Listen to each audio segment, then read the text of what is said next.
Tá, vamos lá então.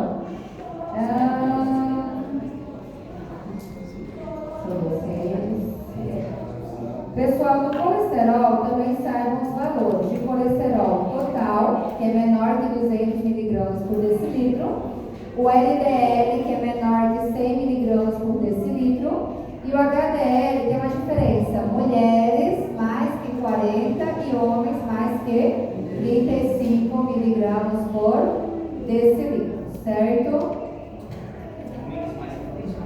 Homem mais 35, mulher mais que 40. Aqui nós vamos já diretamente para a biossíntese do colesterol. Quem é o precursor? Acetil-CoA. Logicamente que o produto final é o próprio colesterol. Como que chega esse acetil-CoA aqui para fazer o processo todo? Lançadeira de citrato de novo. Aqui é importante que vocês lembrem a enzima reguladora, que tem um nome compridão, lembra? Hidroximetilglutaril, enzima redutasa. Não confundam, porque colesterol é redutasa e cetogênese é sintasa, tá? Então, enzima reguladora da biossíntese do colesterol é hidroximetilglutaril com enzima redutasa. Lembrem, não está aqui no material, falei em aula, de um conjunto de fármacos que agem na biossíntese do colesterol, as estatinas. Então, as estatinas fazem inibição reversível competitiva com essa enzima. Com isso, diminui a produção de colesterol e diminui a produção de LDL. Certinho? Bom, aqui, gente, em relação aos ácidos graxos essenciais, lembrem somente do ômega 6 e 3, tá? São ácidos graxos poliinsaturados essenciais. Não se esqueça na prova de vocês de outra turma, às vezes a professora coloca outro nome, tá? Então, linoleico é ômega 6 e linolênico é ômega 3. Se eu coloco assim, linolênico estimula a agregação plaquetária, é falso ou verdadeiro? Falso. Porque ele é um vasodilatador, ele inibe a agregação plaquetária. Então, linolênico é ômega 3, linoleico é ômega 6. E saibam a diferença entre um e o outro. Ele, ômega 3, ele é um vasodilatador, inibe a agregação plaquetária. Ele, ômega 6, linoleico, ele é um vasoconstritor, então se estimula a agregação plaquetária. Logo, vamos lembrar dos eicosanoides, que são lipídios especiais que têm 20 átomos de carbono. De onde vem esses eicosanoides? Depende das enzimas que participam da sua síntese. E aí nós vamos ter duas enzimas: ciclooxigenasa, que é COX, e lipoxigenasa, que é LOX. A ciclooxigenasa 1 produz tromboxano. A ciclooxigenasa 2 produz prostaglandina.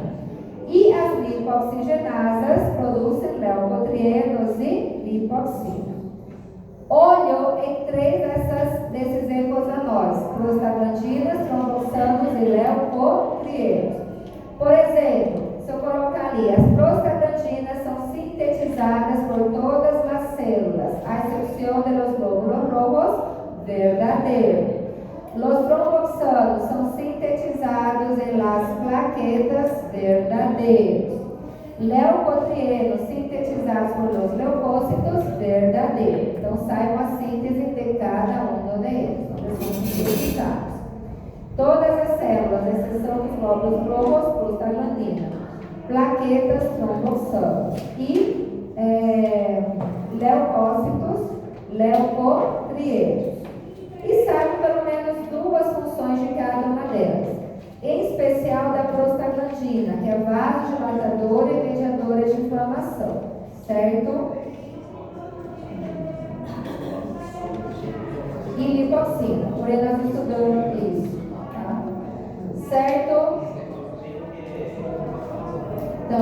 Isso mesmo.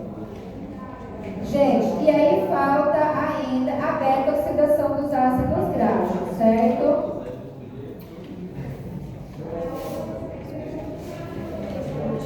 A beta-oxidação, eu acho que deve estar fresquinho na cabeça de vocês, porque é na depois de vocês, né? Beta-oxidação, essas coisas, né? Antes da beta-oxidação, o que acontece? Processamento dos lípidos, que tem 7 etapas. Tem que saber na ordem? Tem que saber na ordem. Então, primeira etapa, formação de micélulas. Segunda, ação das lipasas. Terceira, reconversão do triacil. Quarta, desplaçamento na circulação linfática. Quinta, degrada do triacil, forma glicerol e ácido graxo. Sexta, entra na célula. E sétima, beta-oxidação. Porém, no dia de aula, coloquei alguns detalhes importantes. Por exemplo, nesta segunda etapa, ela aciona as lipases intestinais. Qual é o mecanismo de ação? Triacilglicerol em diacilglicerol, hasta formar o monacilglicerol, certo? Também lembrar que nessa terceira etapa, a reconversão do triacilglicerol acontece para quê? Para formar uma lipoproteína. E quem é essa lipoproteína? Quilomicrons. Olho na quinta etapa. Quando ele forma o glicerol e o ácido graxo, esse glicerol é precursor da gluconeogênese. O que vai acontecer com esse ácido graxo? Ele precisa ser ativado. Ele é ativado com quantos ATPs? 2 ATPs. Para que ele precisa ser ativado? Para entrar na célula. Exatamente onde ele vai entrar? Mitocôndria, matriz mitocondrial. Para quê? Para que aconteça a beta-oxidação. Então, às vezes, pode ser que eu coloque fora de ordem, se eu colocar na ordem, não sei, uma coisa assim, tá? Bueno, da beta-oxidação, lembrem que a beta-oxidação tem 4 etapas, certo? Se eu falar quais são as etapas da beta-oxidação: desidrogenação, hidratação, desidrogenação e ação da tiolase. Quais são os produtos gerados na beta-oxidação? Gera o FAM, FAGH2, acetil-CoA e NADH. Lembra que aqui ó, ele não forma ATP, ele forma FAGH2, acetil-CoA e NADH. Em que momento é gerada a primeira coenzima, que é o FAGH2? Na primeira desidrogenação. Em que momento é gerado o NADH? Na terceira etapa, na segunda desidrogenação. Qual é o mecanismo da ação da tiolasa? A tiolasa é uma enzima que tira 2 carbonos para formar acetil-CoA. Então, todo isso tem que saber. Além da conta, tá? Que eu não vou passar aqui a conta, não vou rever com vocês, mas tem que saber calcular. Prestem atenção na prova em relação ao cálculo. Se eu pedir o total de ATP, é toda a conta, tá? Lá no finalzinho diminui 2. Se eu pedir acetil-CoA, é só do acetil-CoA. Se eu pedir do FAGH2, é só do FAGH2. Então tem que prestar atenção no que o iniciado está pedindo. Fala. É remover 2 carbonos para formar acetil-CoA. Certinho? Estudem os cálculos. Todo esse processo acontece onde? Na matriz mitocondrial, certo? E o último processo dos lipídios é a cetogênese, que é um processo curtinho, porém importante. Onde acontece a cetogênese? Matriz mitocondrial campeã. Que é a cetogênese? Consiste na produção de cuerpos cetônicos para a produção de energia. Se eu lhes pergunto, qual é a via que antecede a cetogênese? Tem que vir antes da cetogênese. Beta-oxidação dos ácidos graxos. Se eu colocar biossíntese errada, é beta-oxidação dos ácidos graxos, ok?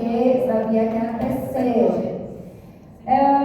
Quais são os precursores da cetogênese? 2 moléculas de acetil-CoA. Mas se eu colocar na prova só acetil-CoA, vocês considerem, tá? Acetil-CoA é o precursor. De onde vem o precursor, o acetil-CoA, desse processo? Da beta-oxidação oxidação dos ácidos graxos, porque aqui se produz acetil-CoA. Nesse caso, não vem do ciclo de Krebs, ele vem da beta-oxidação dos ácidos graxos. Esse acetil-CoA vem da beta-oxidação dos ácidos graxos, porque ela é a via que antecede, né? Se eu perguntar quais são os corpos cetônicos que se formam em la cetorrina, são 3: aceto-acetato, acetona e beta-hidroxibutirato. Se eu perguntar qual é o primeiro corpo cetônico que é formado, aceto-acetato. Se eu perguntar quais são os corpos cetônicos que produzem energia, aceto-acetato e beta-hidroxibutirato. Qual é a função da acetona? Monitorear, controlar os níveis de cetose. Lembra que ele é um composto muito volátil, se perde muito fácil. Então, o que produz energia são somente 2: aceto-acetato e beta-hidroxibutirato, certo? E a acetona, ela é produzida, porém, ela não faz energia, mas ela ajuda a monitorear os níveis de cetose. Só isso da cetogênese. A enzima, lógico. Quais lá em cima? Hidroximetilglutaryl com a enzima sintasa ou sintetase. Na prova, gente, não me pergunta, sintasa e sintetasa é a mesma coisa, tá? Ah, não, é a mesma coisa. Sintasa e sintetasa é a mesma coisa. O 3, alguns colocam e outros não, tá? Porque é a posição do grupo hidróxido. Eu acho que não coloquei isso. Reguladora, o principal da cetogênese. Então, aqui é sintasa na cetogênese e lá no colesterol é redutase. Eu acho que vai dar tempo de ver tudo, mas tem a parte, vou falar assim com geralzão. Da parte dos aminoácidos, pessoal, recuerden das transaminações. Temos 2 transaminações, certo? Vou colocar. Vamos até onde dá. Transaminações.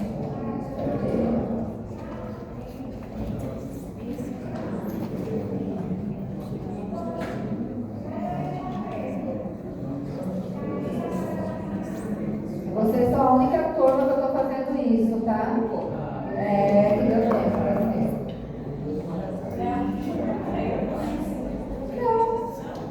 Não, é por questão de tempo mesmo.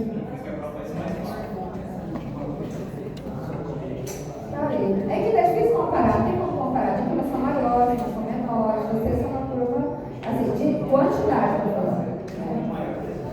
Tem, o A é maior. O A é maior. Bueno, gente, acá, transaminação. O que é transaminação? Transferência de grupo amino. Desaminação, ruptura de grupo amino. A primeira transaminação ocorre no citosol e a segunda acontece nas mitocôndrias. Qual é o metabolito do ciclo de Krebs que participa da primeira transaminação? Alfa-cetoglutarato. Da segunda transaminação, oxalacetato. Quais são os produtos gerados na primeira transaminação? Cetoácido e um aminoácido, que é o glutamato. Então, o alfa-cetoglutarato, que vem lá no ciclo de Krebs, uma reação cataplerótica, produz glutamato, uma transaminação. Quais são os produtos gerados na segunda transaminação? Ele volta a formar o alfa-cetoglutarato e forma um aminoácido, que é o aspartato. Aí a prof coloca aminoácido gerado na segunda transaminação, é aspartato. Aminoácido gerado na primeira transaminação, glutamato. Aminoácido gerado pela ação do alfa-cetoglutarato, glutamato. Aminoácido formado pela ação do oxalacetato, aspartato. Então tem várias formas de perguntar. Glutamato e cetoácido. O cetoácido vai para a gluconeogênese. E o glutamato vai para fazer outra transaminação ou desaminação oxidativa. Além disso, pessoal, saibam a ordem. Na primeira transaminação é o alfa-cetoglutarato, que vem do ciclo de Krebs. Na segunda transaminação é o oxalacetato. lembre da palavrinha respectivamente, é na ordem do exercício, que estiver lá na folhinha de vocês, é do exercício.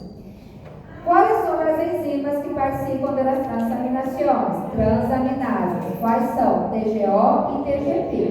Qual o principal cofator dessas enzimas? PLP, que vem da vitamina B6, piridoxal-fosfato. Ok.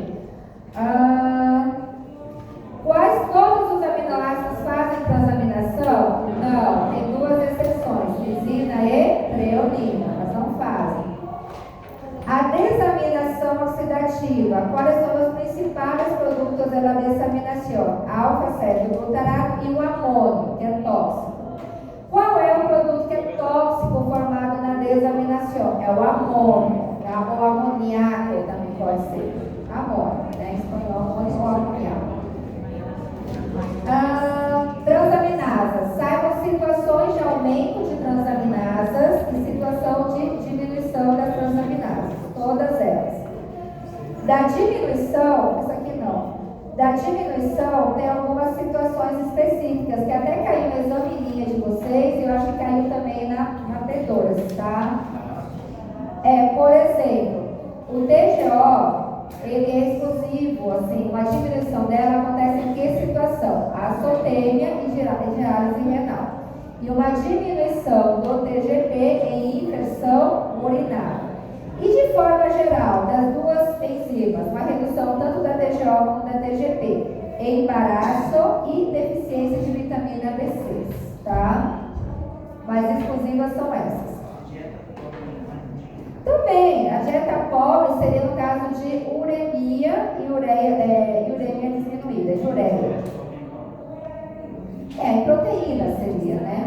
Aí seria, Bueno, e aqui nós vamos, pode ser, a biossíntese dos aminoácidos, nós não estudamos cada via metabólica, mas elas têm 3 vias em comum, a biossíntese dos aminoácidos. Quais são as vias? Glucólise, ciclo de Krebs e via das pentosas fosfatasas. E aqui para terminar, o balanço nitrogenado. Nós temos 3 situações. Ele pode estar em equilíbrio, positivo ou negativo. Em equilíbrio acontece quando? Quando a ingesta é igual que a excreção, ou a síntese é igual que a degradação. Positiva quando a síntese é maior que a degradação e negativo quando a síntese é menor que a degradação.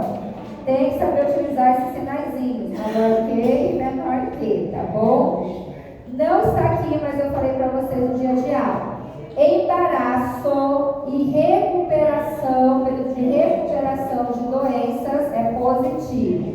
Ayuno, jejum e deficiência de aminoácidos essenciais, ele é negativo. Bueno. Aí, o que mais nós vimos? Parte 2. Qual era a parte 2?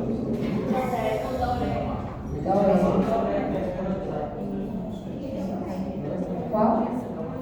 Sim.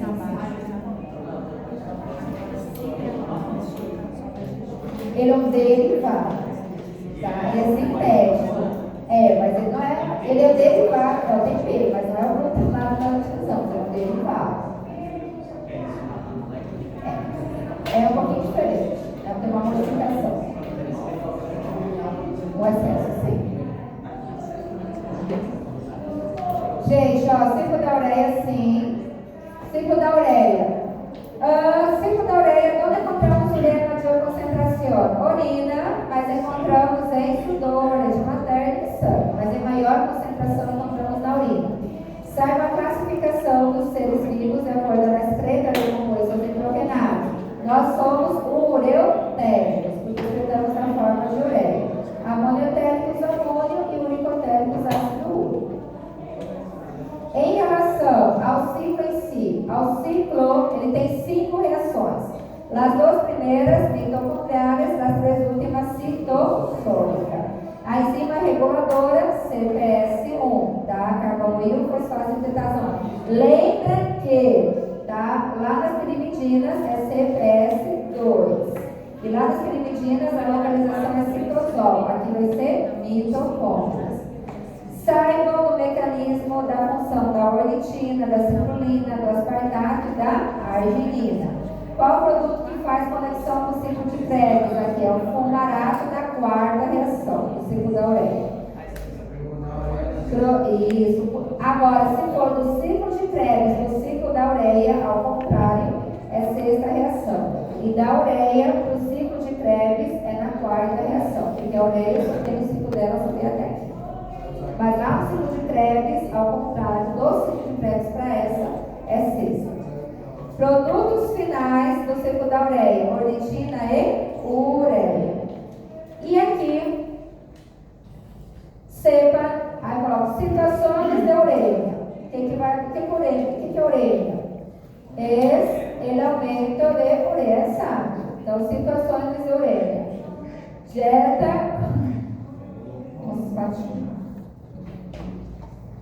com excesso de proteínas, hemorragia gastrointestinal, inanição, obstruções renais, hipovolêmia, queimaduras, desidratação. E ureia diminuída vai ser o quê? Dieta pobre em proteínas. O pessoal geralmente costuma esqueci a palavra agora. Confundir. Falho hepático não é uremia, é ureia diminuída, ok? Excesso de hidratação e embaraço. Isso. Isso aqui não falha.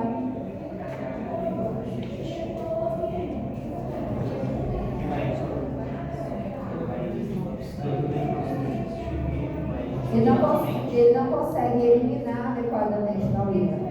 Então, o corpo ele vai aumentar e consegue expulsar, não consegue degradar pelo processo metabólico normal. Então, acontece um aumento de ureia nessa situação. Não vai dar tempo de ver tudo, pessoal. Tem pessoal que vem, tem que mostrar a nota ainda. Mas eu vou dar um conselho para vocês. Estudem o restante que nós vimos, tá? Principalmente, eu não falei para vocês os últimos conteúdos, mas os últimos conteúdos que mais caem, que a gente está fresquinho na cabeça de vocês. Hemo, tá? Que nós vimos na última aula. Cadeia respiratória, ciclo de Krebs, estudem também. Purinas e pirimidinas. Porque um desses conteúdos vai ser da questão aberta de vocês. Tá? São os últimos, ou vai ser o hemo, ou vai ser purina e pirimidina, ou vai ser cadeia respiratória, algum deles por aí, tá? Na pelógica vai cair alguma coisinha. Ciclo de Krebs, dê uma olhada também. Ciclo de Krebs, saibam a principal origem do alimentador, que é descarboxilação do piruvato. Se eu perguntar a origem que vem do lipídio, a beta-oxidação dos ácidos graxos, origem que vem das proteínas e aminoácidos cetogênicos, saldo energético por glicose, saldo energético por volta do ciclo de Krebs. O pessoal, quando é energético, pessoal, são três coisas só. É o NADH, o FADH2 e o ATP, não é o CO2. O CO2 é o produto final. Quando ele fala saldo energético por glucosa, 6 NADH, 2 ATPs, 2 FADH2. Por volta, é a metade, 3 NADH, 1 FADH2 e 1 ATP.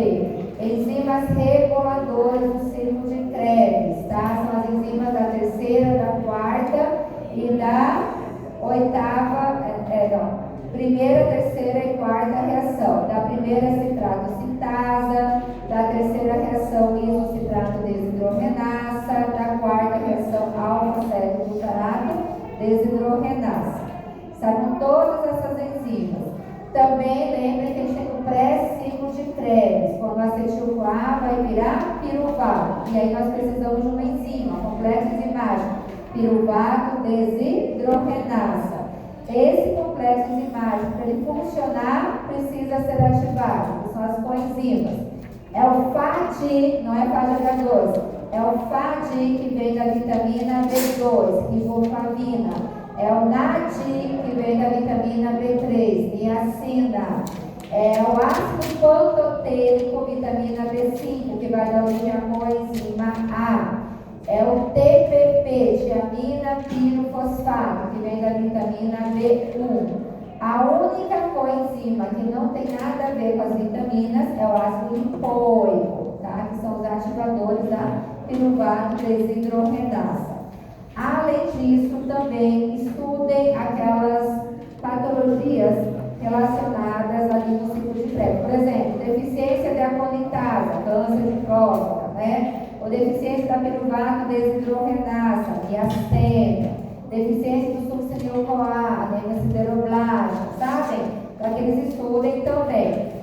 Da cadeia respiratória, pessoal, diquinha da cadeia respiratória. Onde acontece a cadeia respiratória? Cresta mitocondrial. Lembra que eu dividi em duas etapas da cadeia respiratória. Na primeira, o NADH, que vem de onde o NADH da cadeia respiratória? Da glicólise, oxidação do piruvato e ciclo de Krebs. E o FADH2 vem do ciclo de Krebs.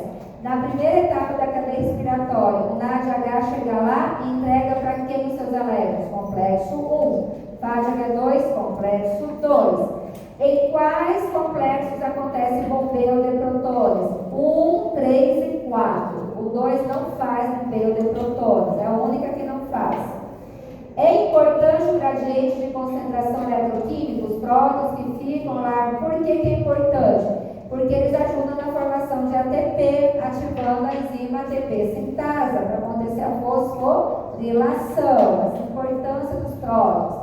Também lembrem a função da ubiquinona e do citocromo C na primeira etapa. Ubiquinona transfere elétrons de onde? Do complexo 1, do complexo 2 para o complexo 3.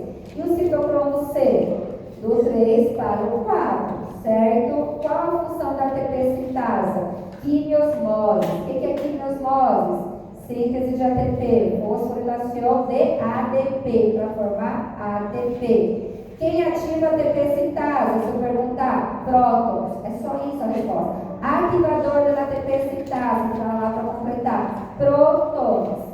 De onde vem prótons? Do espaço intramembranoso, certo? Então, os principais pontos da cadeia respiratória são... lembre da importância do oxigênio na cadeia respiratória. Ele atrai os elétrons, ele é separado no final para formar ATP? Não, ele forma água, o oxigênio, H2O, certo? Da cadeia respiratória, então deu uma olhadinha um pouquinho chatinha, então tem que prestar atenção. E das purinas, gente, lembrem tudo isso que nós estudamos. Purina, regulador, as hiperuricemias, gota, que é deficiência da PRPP sintasa, deficiência da enzima grandona, lembra? Hipoxantina, guanina, fosfodietiltransferasa, que vai ser a síndrome de Lesch-Nyhan. A hipouricemia, que é a diminuição do ácido úrico por defeito da xantina oxidasa. Patologias, causas. Aí na parte de biossíntese das purinas, quem começa? Ribose 5-fosfato, vem da via das pentoses. Produto final da biossíntese das purinas, IMP. Não se esqueça de estudar os intermediários anfibólicos das purinas. De onde vem o N1 daquele anel? Vem do aspartato. De onde vem o carbono 2? Vem do N10-formil tetraído. Todos os 6 intermediários anfibólicos. E a origem de cada um deles. O que mais? Na biossíntese das purinas, o produto final é IMP. E ele dá origem a 3 outros produtos, que são quais? Adenina, guanina e xantina monofosfato. Se a prof coloca produto final da biossíntese das purinas é IMP. Produto final do metabolismo ou degradação das purinas é ácido úrico. Produto final da biossíntese de pirimidina é UMP. Produto final do metabolismo ou degradação das pirimidinas são 2. O succinil-CoA e a alanina. Ok? Saibam tudo isso que nós já estudamos. Não deu para ver tudo, gente, mas espero e estudem com ele. Foi a última aula de vocês também. Eu acho que está fresco na cabeça de vocês.